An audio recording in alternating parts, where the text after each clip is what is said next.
Bonjour, bienvenue à vous, bienvenue sur Farclay Online.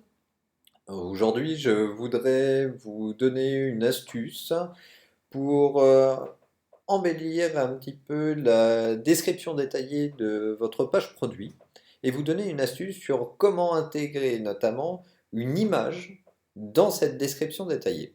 Donc si je vais sur un produit, ici, je suis sur un produit de la boutique Picnic, hein, un pupitre pour ordinateur. Et vous voyez que dans la description détaillée, ils ont mis du texte. Et ce que je trouve intéressant avec l'outil que nous vous proposons, c'est la possibilité d'ajouter à l'intérieur de cette description détaillée des images. Pour ce faire, nous allons aller dans notre tableau de bord, nous allons ouvrir un produit que vous avez, sur lequel vous travaillez déjà, et le produit doit être déjà créé pour pouvoir utiliser cette astuce.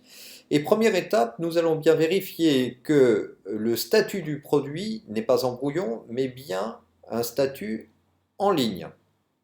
Et tout ça pourquoi? Parce que dans la description détaillée que vous voyez ici, n'apparaissent pas dans la version brouillon les onglets qui vont nous intéresser et nous permettre d'intégrer des images. Donc nous passons notre produit en statut en ligne, donc nous faisons OK, et surtout nous mettons à jour, on clique sur mettre à jour le produit, et là, dès que vous avez cliqué sur mettre à jour le produit, vous voyez apparaître dans la partie description détaillée deux onglets, l'un qui s'appelle visuel, l'autre qui s'appelle texte.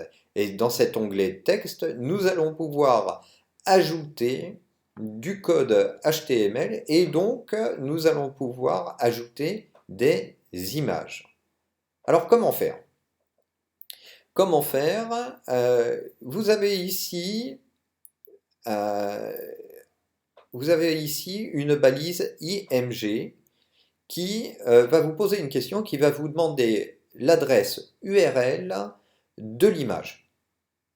Alors, la première étape, hein, comme vous voyez qu'on vous demande l'adresse URL, c'est d'aller chercher cette adresse URL. Comment on fait? On va utiliser une astuce ici sur la galerie d'images. Quand je fais ajouter des photos sur la galerie d'images, en fait, si vous faites ajouter des photos, ces images vont venir en dessous de votre image principale sur votre produit. Donc nous allons utiliser cette fonctionnalité, mais sans l'utiliser jusqu'au bout, mais au moins pour trouver l'adresse URL d'une image.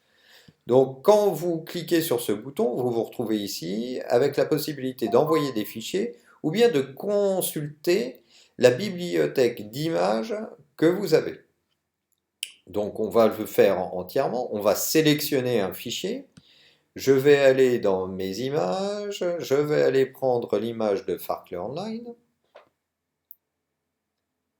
elle est téléchargée, et vous voyez ici qu'il y a marqué adresse web. Et c'est cette adresse-là qui va être très intéressante. Donc je la sélectionne, je la copie, CTRL C ou commande C, CTRL C sur PC, commande C sur Mac, ou alors je fais un clic droit et je fais copier. Une fois que j'ai fait ça, je ne vais pas ajouter l'image à ma galerie parce que je veux l'ajouter dans la description détaillée. Je ne veux pas l'ajouter au petit carrousel d'images qu'il y a sous mon image principale de mon produit. Je vais fermer en haut à droite ma galerie. Et là maintenant, j'ai donc dans le presse-papier, j'ai donc en mémoire dans l'ordinateur l'adresse de cette image-là. Donc maintenant, je vais utiliser ma balise IMG. Je vais coller, donc clic droit, coller l'URL de mon image et je fais OK. Ici, il vous demande si vous voulez ajouter un commentaire sur l'image. Nous, on ne va pas ajouter de commentaire. Et vous voyez que votre code a été créé. Et quand vous allez dans la partie visuelle, à ce moment-là, alors c'est une grande image que j'ai utilisée, on va passer en plein écran pour vous le montrer. Voilà. Voilà. J'ai ajouté une très très grosse image à mon produit. Alors c'est intéressant, j'ai pas fait exprès en la matière, mais c'est intéressant. Vous voyez que mon image là, elle est très très grosse. Alors on va la redimensionner. Je vais vous donner une deuxième astuce. On va la redimensionner.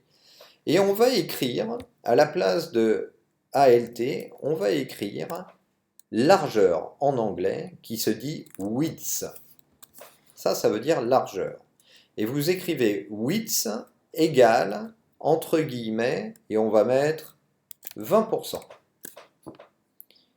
Et quand on passe dans la partie visuelle, l'image a été complètement redimensionnée. Hop, elle est un peu petite, je vais l'augmenter de taille, je vais la mettre à 50%. Et hop, mon image grossit. Et vous pouvez ainsi déterminer la largeur de votre image par rapport à la largeur de la colonne, de la partie description détaillée de votre produit. Ce qui veut dire que si je mets ici 100%, je ne vais pas avoir 100% de la taille de l'image, mais je vais avoir 100% de la largeur de la colonne de ma description détaillée. Et quand je vais dans mon visuel, vous voyez que je prends bien toute la largeur de la description détaillée. Alors on va aller voir en ligne, surtout mettre à jour. Et je vais aller voir maintenant mon produit. Et là, vous voyez que dans ma description détaillée, j'ai bien une image qui prend toute la largeur possible, puisque j'ai mis 100% de ma partie description détaillée. Alors, on va, juste pour l'exemple, retourner dans texte. Maintenant, je vais vous mettre 50%. Je mets à jour. Et je vais voir mon produit. Et là, vous voyez que mon produit apparaît maintenant simplement à 50% de la largeur de la colonne de la description détaillée. J'espère que cette astuce vous sera utile pour rédiger de très très belles descriptions détaillées, agrémentées de belles images. Vous pouvez consulter l'autre astuce pour insérer aussi des vidéos.